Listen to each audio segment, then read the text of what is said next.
Hi, I'm Owen from Rask Australia. Thanks for tuning in to the Rask Network. Before we get into today's show, there are a few things we have to go over. Firstly, what you're about to hear and see is limited to general information only. It's not personal financial advice like you'd get from a financial planner. Also, it's important to remember that past performance is not indicative of future performance. That means that anything that's happened in the past, or we say today, is not necessarily going to reflect what happens in the future. Lastly, please consider that any of the guests or myself are featuring on this program may have a financial interest in some of the products or shares mentioned. That's enough from me. I hope you enjoyed today's program. Chris Bates, welcome back to the Property Mini Series, mate. How you going? Life's good, mate. Just not much has changed since our last episode. For those of you that are listening, we recorded, we pressed stop on the record and then we hit record again. We thought we'd do it all at once because we put it off a couple of times because I was sick, you were sick. But mate, in this episode, we're talking first-time property investor, basically. So there's a lot to go on here. This is about buying right, I guess, and how to think about different assets and the different strategies for investing in property. In the first episode, we talked about like why property, and we covered all of the basics. So if you're new to the property investing conversation, go back to episode 1. In the second episode, we talked about upgraders. So people that already have a property, upgrading their home or building a new one. What does it take to do that well? And what are the considerations? So this one, it's about buying quality. And something that you've impressed on me over time, mate, is basically don't go big necessarily. Don't just buy everything. It can be alluring to do that. It can feel, we see people in the news that wear sandals on television shows and they claim to have property portfolios of 200, properties in there. Why is it important to basically focus on quality as the strategy? I mean, yeah, nothing wrong with sandals though. I think that's pretty sexy. I mean, just watching We Crashed on Apple and they didn't wear any shoes. So yeah, I mean, we saw how that ended up. But I mean, you're absolutely right. The people who go down this quantity strategy, and we've seen, I've been talking about property all day, every day since 2012. And, especially in the last, since I started the business over the last 8 years, but especially in the last 3 to 4 years, and we've seen thousands and thousands of people, right? And those people very rarely ever do well. If they have done well, it's usually off 1 or 2 assets, and they've done it a long time. So they've had a couple of market cycles that 2 properties have done really well. And the other ones that potentially done all right recently because of low interest rates, but they haven't been driven up by high incomes. They've just been driven up by ridiculous amount of demand. So, I mean, the first time investor, it's a really good place to be. If you're thinking about it, it's a good time. If you're sort of thinking about it 3 years later and go, I wish I should have known that when I bought my first property, you might be feeling a bit of pain, but it's where we see a lot of people go wrong. And I think first home buyers should think like first time investors, right? They need to, because especially if it's your first property, it matters the most, because you're putting all your cash in there. You've saved hard. It's really hard to save money in your 20s, right? And incomes are not really high. You've got, if you're not living at home, you've got to pay rent. And so you've worked hard, you've saved hard, and then you go put it all in a property, and you really need that money to grow because you're not going to live that property forever. And you need that. And so first-time buyers need to get into the mindset of a first-time investor. Yeah, I'm going to potentially live in it for tax reasons and maybe lifestyle reasons, but ultimately I'm doing this to grow my wealth so I can do more things in the future. I've got more options when I meet a partner, when we have kids or etc. So some people treat that, sorry, mate, I'm just going to interrupt. Some people treat it like I've just got, I've saved up after all this time, I've saved up my deposit, but I can't afford that nice thing. I'm just going to buy an apartment. Yeah. And I feel like that's a classic mistake for that younger demographic that are moving into property. Yeah, so it's not to say all apartments are bad, but then they go and buy, you're right, they are living and renting in an area that's high density where it's easy to rent. And, why am I wasting money on rent? I could be paying off a mortgage. The parents are in the ears, the brother and sister, the water cooler. Not that they happen anymore, but you know what I mean? People, the society's in the ear, the media. Oh, why are you wasting money on rent? It's dead money, etc. Why don't you just buy that apartment? And you know what? It's actually quite easy to buy it. The landlord wants to sell it. And you know what? There's actually 4 others in my apartment building. Well, I'll just go buy it, etc. And that's a classic mistake that people do make. If you're in a property that's not a great asset and it's easy to rent, then just rent that if you want to live there and go and invest your money elsewhere. And etc. So yeah, the first time investor is a big one. I think if you've got an asset and you've got an asset growing for you, you're happy there, you're not thinking about upgrading, and you've thought that through, you're on top of your mortgage, you're really smashing it down, you've got good incomes, and you can kind of go and buy an investment, then absolutely, it still allows you to leverage your money further, because you've only maybe got a certain amount of equity in your property, but then you could potentially, because you've got good incomes, potentially use that, 150, 200 grand of equity, and then go and buy another $1.2 million property with that equity, rather than say buying 150 or 200 grand of shares.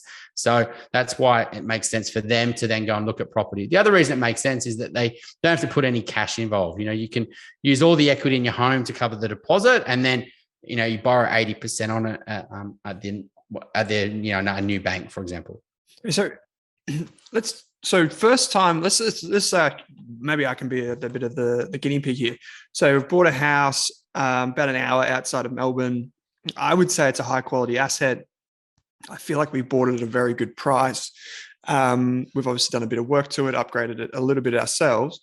And now, I've got equity in the home, and I'm thinking, okay, well, maybe I can use the equity to do something with that. What are the things that I should be thinking about? Should I be maybe it's very simple. Should I be buying in the same area? Should I consider buying interstate? What are some of the things that I can think about? So that's probably a bit further down, thinking down the line. The first thing you want to do is just get a reality check on how much equity you think you've got versus what you actually have, right? Mm-hmm. And the first thing, the way that we do that is that we'll do a valuation on your property. And everyone values what they own, right? Whether it's a car, whether it's shares, or whether it's property or a watch. We all think it's worth more. And you ask the same question, would you pay that to buy it? Well, no. Well, you're probably overvaluing it anyway. But the first thing is you probably think it's going to, but secondly, inherently, there is a problem in the system. Valuers think the opposite. They undervalue. We always getting clients pissed off with a valuation. We had one yesterday. But sometimes they get surprised and we get a great valuation, but that's a rarity. The reality is most of the time the client's disappointed and the equity you think you have isn't as much. So for example, you think, it's worth $1 million. We'd order a valuation. Now, valuations are free. We order them through the bank. It doesn't cost you anything, right? Got to be careful when you order them. You sometimes can't order them multiple times. Like, that was a poor one. I'll order another one next week. There's limits on how many you can do per time frame. That depends on banks. But you order a valuation. Someone will come around to your house. They'll spend 3 minutes in it, take a couple of photos at best. They'll do. I'm surprised how quickly they stay at your house. They're in and out before you even blinked. Yeah. Not going to sit and have breakfast with you and hear your life story and listen to your comparables and you tell them why it's worth $1 million. They're in and out. They're taking some photos. They've got a busy day. They've got time travel and all that sort of stuff. And they don't get paid much, right? We can order them free from the bank. I think they, once the person actually doing the valuation doesn't get paid much, because then the bank, the business makes a lot of money, et cetera, and they've got KPIs so they make more money, et cetera. So you got to put yourself in the valuer shoes a little bit. It's important to make it easy for the valuer. So you definitely want to have the place tidy and make sure it presents well. That's definitely a mistake people make is they don't give that first impression. Don't show the property off in its best light. Don't do it at the right time of day, et cetera. But anyway, you think it's worth $1 million. The valuer comes in, they say 900. And that is quite common. That's not us being, they're usually, 5-10% under what you think it's worth, right? And you're probably overvaluing it a little bit as well. So it's worth 900. The bank will say, well, we'll lend you up to 80% on what that is. So if your loan was 500,000, well, things are good, right? 900,000 times 80%, 720. Your loan's 500. So you've got 220 grand of equity. But before you did that valuation, and if you didn't understand what 80% was, why the bank's only lent to 80%, you thought you had $500,000. Well, now you've only got 220 of equity. And the reason the banks will lend up to 80% is because they're protected with the low valuation, but they're also protected because if you borrow up to 80%, if you don't pay your mortgages and you default, the bank could do a fire sale on that and sell it for 10, 15% under and still not lose money. And you'd lose it all, to be honest. But that's why they'll lend to 80%. Catch 22 on this, though, is that sometimes clients who have paid mortgage insurance, lenders mortgage insurance, you can re-borrow more than 80% and reuse your mortgage insurance that you paid to allow you to borrow more than 80%. Because the mortgage insurance is paid on per property at a certain institution. But if you refinance, you lose that benefit. Sometimes you can borrow more than 80% to release equity to and pay mortgage insurance. We very rarely would recommend that to someone, but it's an option. So generally speaking, equity is up to 80% of the property value. What you then want to say is, okay, well, that certain amount of equity, I want that to cover at least a 10% deposit plus 5% for stamp duty. Ideally, a 20% deposit on the next property plus stamp duty. But then how much money can I borrow on top of that? And that's when you really need to understand your borrowing capacity and how much more you can borrow on top of your current home loan. And that will then determine of where to potentially look for an investment, because you go, well, my certain deposit plus how much I can borrow gives me a certain budget. Where in Australia would be a good place for that budget? Or should I not invest? Should I wait till I've got more equity, or should I've got more borrowing capacity? Because then I'll have a better budget in 12 months' time. Or maybe I should wait because where the market is, or clarity, etc. And so there's many steps to it. The first step is just figuring out your equity and your borrowing capacity for most people. Do a lot of people get to this stage and they realize they've got some equity, and instead of, maybe they come to you and they say, oh, instead of buying a property, I might just put 100 grand in shares? Yeah, and I think it does make sense, especially when you're not going to go and buy a quality asset, right? So maybe they go, I've got 200 grand of equity, but my income's, I've got actually quite a big mortgage. So I took out $1 million mortgage, and my place has gone from 1.2 to 1.8. I've got heaps of equity, but my incomes are only 150, 170 grand a year. Well, you know what? You can probably only release a couple hundred grand, and you can't buy an investment property worth buying. So absolutely, they can look at shares. The key thing, I guess, there is that is if you've in that situation, they've still got lots of equity, and they're still going to potentially have enough equity to go and do an investment property if their incomes go up in the future. You just want to be careful. You don't want to go and put all your money in shares, use all your equity, and then your incomes go up, and you go, you know what, maybe we should buy an investment property because I can leverage that equity a lot more. Then you got to sell down your share portfolio, and then you're potentially playing in the markets over a short time frame, which we all know is, we all know. We all know the dangers of short-term investing in the share market. Yeah. So how about then? Okay, so can you paint the picture again of what might be a quality investment, like a first-time investment? Like if you're going to picture a property in your house, what does it look like? Look, I think what people do is they naturally are doing, paying off their mortgage, they build a bit of equity, and then they go, let's get an investment property. Let's not get a quality investment property. Let's just get an investment property. And that's the mindset problem, right? Is let's just get an asset. And let's just get something that washes its face. It's not going to cost us any money. There's so much things around there, positive cash flow, etc. And they end up just going and getting a property. Then, 87% of property investors, let's just call 9 out of 10, only buy one property. The reason is that it's not working for them. And end up selling that property, 5-10 years later, and they go, oh, we didn't actually make that much money once we paid for the maintenance, and we didn't have a tenant for 6 months, and we had 5% to buy it, etc. So that's what most property investors do. Very few investors, we think, then go and buy a quality asset and then go and get another one, etc. Because they don't go in there with the right mindset. They just go in there to get a property, to tick that box a little bit like the portfolio investor, which we'll talk about next. I feel like they do the tick the box as well. They're very quick to tell you how many properties they've got, but how much are those properties worth? How much have they gone up? Those are the answers they don't generally want to talk about. They want to talk about the number of properties and tell all their friends how many numbers of properties they've got, not the quality of the properties behind it. And so the big mistake I think what people make here is that, if you have got decent equity and you've got decent borrowing capacity, is to not waste the opportunity and think, well, be conservative and buy a cheaper asset. For example, I had a client a couple of years ago where they didn't buy an investment property in the end. And the wife was really keen on just buying an apartment, doing something cheap and easy because it's just so they could just say they've got a property. We don't want to spend much.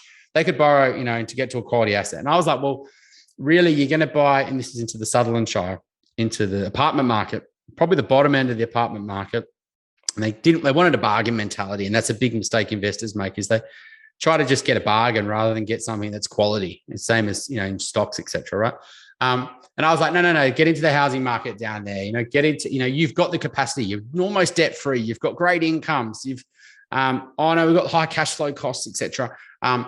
And, they didn't end up doing anything as well. But, if they just went and they could afford to do it, got a house down there, obviously we know what houses in the Shire have done, for example. And so I'd say that, my advice is to people is to not think, and there's a lot of books around there, a lot of beliefs that, I want 3 properties in 5 years, or I want to retire with 4 and then sell 2 to to pay off the other two, etc. Focus on just getting one or two quality assets and things that'll really grow a lot over the longer term. And I mean, did you want me to talk about what was a quality asset as well? Was that the I think that just to loop that back through here, just in Yeah. case anyone doesn't listen to the first episode and they're Yeah. thinking, okay, what does he mean by quality? Yeah. So it's 2022 right now, and it's difficult right now because A, everything's gone up a lot in 2021, and B, the world's changed. You know, interest rates are likely to go up a lot. And so quality assets are much more expensive than they were in 2021. But the temptation is right now is to go and buy something that's not quality because it hasn't gone up as much, but it didn't go up under low interest rates. Why is it going to go up when rates jump to 4%, right? And so it is really hard right now to buy a quality asset. And it's really, and this is where a lot of investors will say, you know what, I just don't think you should wait. Or maybe you should just focus on paying your mortgage off or maximize your supers, etc. It's not a case of just everyone should just go and buy an asset. Now, what is a quality asset? So what you want to do is obviously buy something that's got restricted supply. And so, we're generally more favored towards the housing market and say apartments and, townhouses and, new house and land packages, more established housing. And you want to be in areas that high income families want to live, right? And so the good thing with COVID is changed the ways around remote work and flexible work, etc. Whereas pre-COVID, everyone wanted to live around the inner ring because the number one thing they cared about was minimizing the commute so they could spend more time with their families, right? And, they could work a little bit later and get the promotion, etc. And so prices of properties were around the city were obviously the most expensive, and it was like a ripple effect. COVID meant that people obviously went to the regions. And so you can buy quality assets in these places as well. But yeah, you want something that's restricted supply, but also really appeals to high income families and where they can't build more of them. And as over time, more and more people move to the country, more and more wage growth, capitalism forces wage growth to a certain population, which is the high incomes. As they get to a certain stage of life, they compete and push up these assets. And so that's fundamentally what it is. But it just can't just be the suburb. So it can't just be, well, they want to live in a certain suburb. You then need to get the things right in that suburb. So, okay, we know high income families want to live here.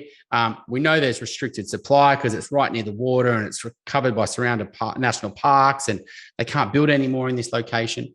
But then you don't go and make a mistake and buy on the busy road, or the south-facing block that's got really noise issues and privacy issues, and it's got a weird floor plan, and the block's really sloping and it's unusable. And so, yeah, you've got the macro level, the high level, getting the right suburb, and then you've got the micro level, getting the right property within the suburb that isn't compromised in some way, that isn't going to turn buyers off because something about it just doesn't appeal to that market.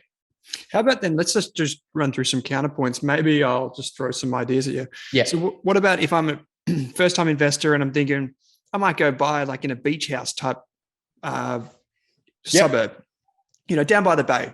I can always rent it out on Airbnb. Yep, absolutely. We get this all the time, right? Even yesterday, a client in Melbourne, lives on the Sandringham line, but they, wanted to either go Inverloch or, down Mornington, right? And you can afford to do it. Look, my view on this is pre-COVID, it was what was driving those markets was second homes and holiday homes, right? And those markets were always limited. And usually in GFC type events, those things get really, people sell their holiday home. They don't sell their home, right? That's it, yeah. And they get smashed. COVID changed that, right? Because people didn't sell their home. They moved to their second home or their holiday home to ride out the lockdowns. And then they moved there permanently. And then they sold their city place potentially because they could do remote work and they always wanted to live there anyway. That's why they bought a holiday home.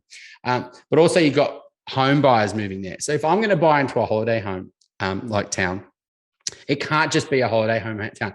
It needs to have its own owner-occupier driven demand and people willing to move there from the capital city and ideally commutable. I think the return to work things, a lot of people thought in 2020, I'm never going back to the office. I can move completely regions. 2021, they said, oh, no, we've got to get within an hour. Then late 2021, no, we can go back to the regions again. 2022, I mean, a lot of companies are trying to get people back to the office, right? At least 2-3 days a week in a lot of companies, right? And so you want to be ideally in that 1.5 to 2 hours max, absolute max from the city. And it has to have a really strong owner-occupied demand. So it has to have good schools, If you're going to high income family moving to this regional town, there's no good schooling options. they're not going to really move there, right? Has to have, good infrastructure and easy to get to the city. Has to have a bit of not too remote. If you're going to move from a city to somewhere really remote, it's only a certain part of that population is going to want to do that. So you want to have a little local vibe. If you can get that, if you can get the owner-occupier demand plus the second home demand, I feel like second homes are much bigger in post-COVID than they were, because a lot of people think, well, yeah, I can do my flexible days down there, and I just go and live in my city home 2 or 3 days in these times. Whereas before it was 5 days in the city. So second homes are good. Obviously the holiday homes, is always a part of the market for people who, just want to come on weekends.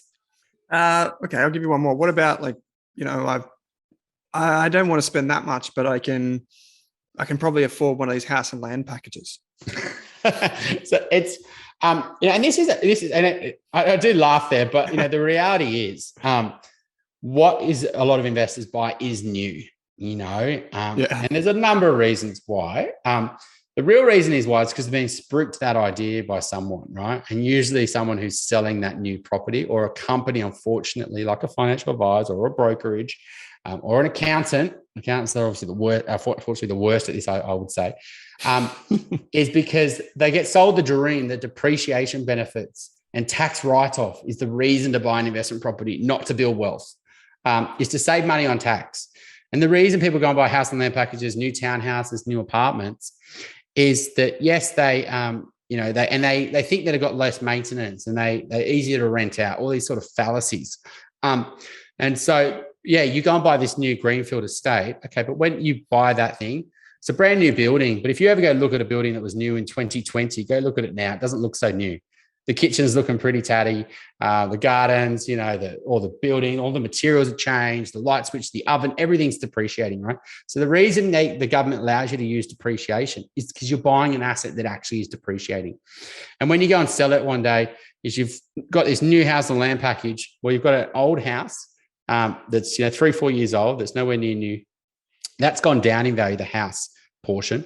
The land itself isn't scarce because it's a farm that was cut up into 300 square meter blocks. And so the problem with buying those type of assets is there's no scarcity. They can always build more. You're also putting most of your money into the build, which is the part of the investment that goes down in value. And when you sell it one day, why would most of those markets are driven by owner occupiers as well, rather than sort of renters. It's harder to rent out house and land packages. People say, if I'm going to move all the way out there, I don't want to rent, I'm going to buy.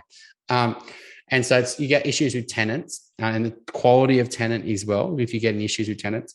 But ultimately, when you go and sell it one day, a new buyer says, why would I buy that house and land package for 500,000 or 700,000 when I can buy a brand new one at this new development a kilometre down the road for the same price? And so you get a lot of sideways movement in growth. You maybe got some depreciation tax benefits and it feels like you're making money. But the big irony with depreciation, which I'll just throw in here, is that what it does is it reduces your cost base. If you buy something at 500, if you depreciate that asset to say 450 through these tax write-offs, when you sell it, you pay more capital gains tax because the ATO uses a cost base of 450 rather than 500. So a lot of the depreciation benefits get added back into you. You end up paying more capital gains tax. That's the final reason why we don't go anywhere near that. To give you an idea on commissions, we go nowhere near new property. Obviously, we work with individual buyers agents all over the country, not one company. We work with 3 or 4 in the inner west of Sydney, 3 or 4 in the lower North Shore, more than that in the east of Sydney, individual ones all over the country. And we never receive anything. That's just putting it out there. But the reason a lot of people and accountants, financial advisors and brokers work with these organizations is the commissions they get are enormous. It could be 5 to 10% times the value of the property. So if it's a $500,000 property, it could be 25 to 50 grand commission that goes to the salesperson that then will pass on, 10 or 20 or 50% of that to the person pushing, introducing them. And so that's another reason and that money's got to come from somewhere. It comes from the developer profits. Developer profits come from the sale price. And that's ends up flowing through somewhere. Yeah, that's a lot of people don't realize that.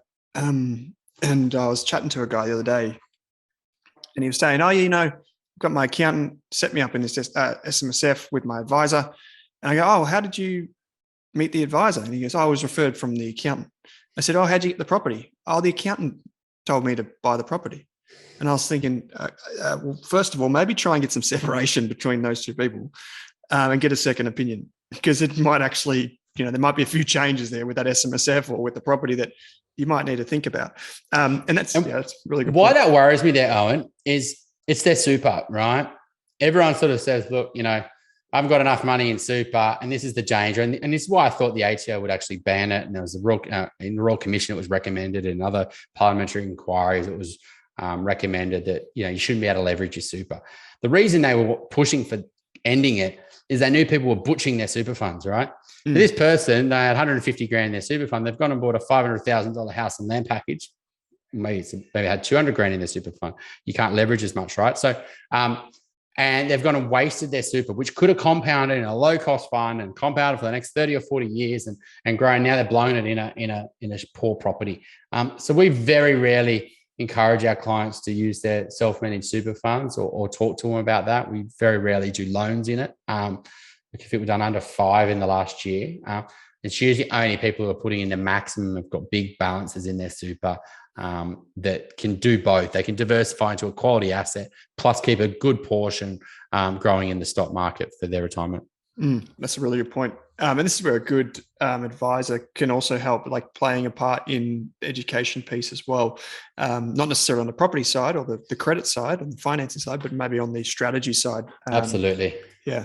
Okay, mate. So we've talked about first-time investors, buying quality. It matters. In the next episode, we're going to talk about quantity, or at least the portfolio investor, someone that is thinking, okay, this is going to be my primary wealth creation strategy. How do I, build this portfolio right out? We talked about buying quality in and around major cities, how the work from home, the commute has shifted things. You can find quality in regional areas or even by the bay, but you want to focus on that high middle income, like the owner occupier purchaser that is going to buy that house from you, or is at least seeking that in that area. So this is a great foray into investing in property. The next episode, portfolio investor, Chris Bates from Wealthful, mortgage broker, former financial advisor, mate. It's a pleasure. Thanks for joining me on the program. Yeah, just one final thing that I'll throw in there as well, Owen, is around the sort of first-time investor is you've got it, like with shares, is have a really long-term view, right? Yeah, you're not trying to pin the perfect place to enter the market and then sell it in 3 years' time, because what you're doing is you're trading property, right? It's very dangerous to sort of the buy cost is so high, the sell costs, the maintenance, sunk costs, etc. Then you've got to pay capital gains tax. Our belief with property is just get a quality asset, 1 or 2, and think 30 or 40 years down the line. It sounds crazy, because if you do that with a quality asset, you get 10 years down the line, the rents have gone up. Now it's sort of washing its face and maybe a little bit positively geared. And then you go, look, why would I sell it, right? I don't need to sell it. If I do sell it, I'm going to pay this capital gains tax, but I'm going to keep it for another decade. Right. And then in 20 years' time, the rents have gone up even more.